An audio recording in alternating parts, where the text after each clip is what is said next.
This is the Sabbath School lesson for the third quarter, 2021. Lesson 9 from the series Rest in Christ is titled The Rhythms of Rest, ready for teaching on August 28. I'm Percy Harrold.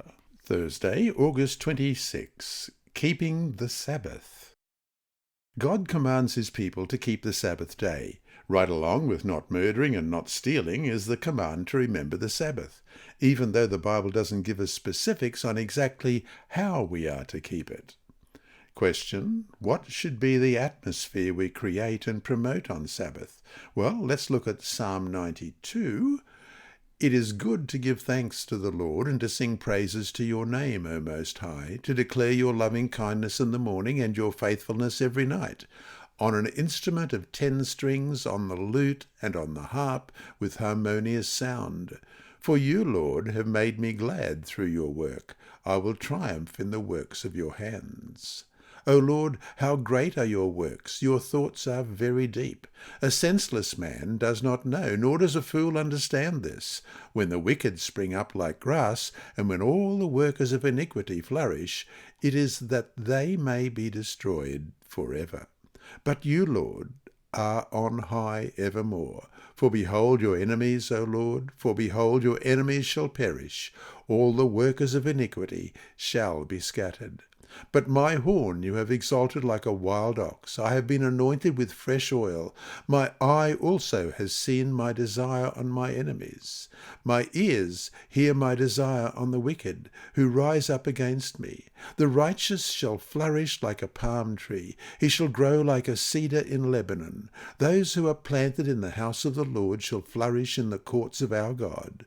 They shall still bear fruit in old age. They shall be fresh and flourishing, to declare that the Lord is upright. He is my rock, and there is no unrighteousness in him. And Isaiah 58 verse 3, if you turn away your foot from the Sabbath, from doing your pleasure on my holy day, and call the Sabbath a delight, the holy day of the Lord honourable, and shall honour him, not doing your own ways, nor finding your own pleasure, nor speaking your own words.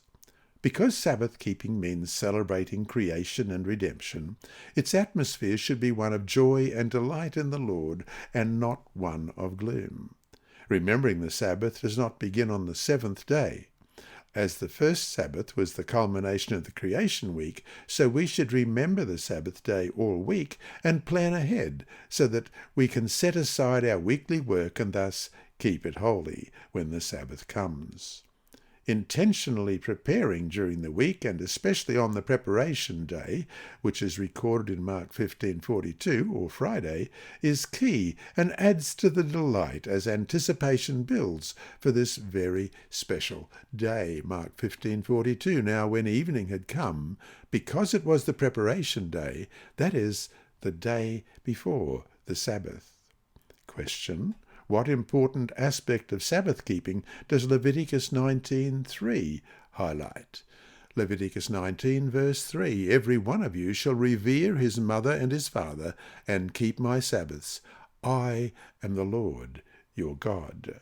Sabbath-keeping also means nurturing our relationships with family and friends. God provides time for focused fellowship with the whole family, and it includes rest for even the servants and the family animals, as we read in Exodus 20 verses 8 to 11. Remember the Sabbath day to keep it holy. 6 days you shall labour and do all your work, but the seventh day is the Sabbath of the Lord your God. In it you shall do no work, you, nor your son, nor your daughter, nor your male servant, nor your female servant, nor your cattle, nor your stranger who is within your gates. For in 6 days the Lord made the heavens and the earth, the sea, and all that is in them, and rested the seventh day. Therefore the Lord blessed the Sabbath day, and hallowed it. Sabbath and family go together.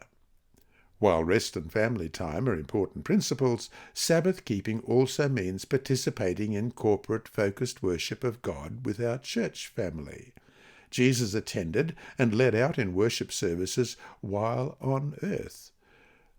We read about this in several texts. First of all, Leviticus 23 and verse 3. 6 days shall work be done, but the seventh day is a Sabbath of solemn rest, a holy convocation. You shall do no work on it. It is the Sabbath of the Lord in all your dwellings. And Luke 4:16, so he came to Nazareth, where he had been brought up, and as his custom was, he went into the synagogue on the Sabbath day and stood up to read. And Hebrews 10:25, not forsaking the assembling of ourselves together, as is the manner of some, but exhorting one another, and so much the more as you see the day approaching.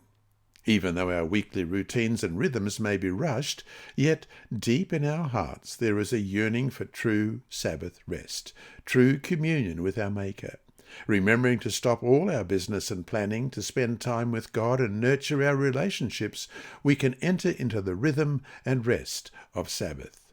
And so to finish today, what has been your own experience with the Sabbath and the blessings that can come from keeping the Sabbath?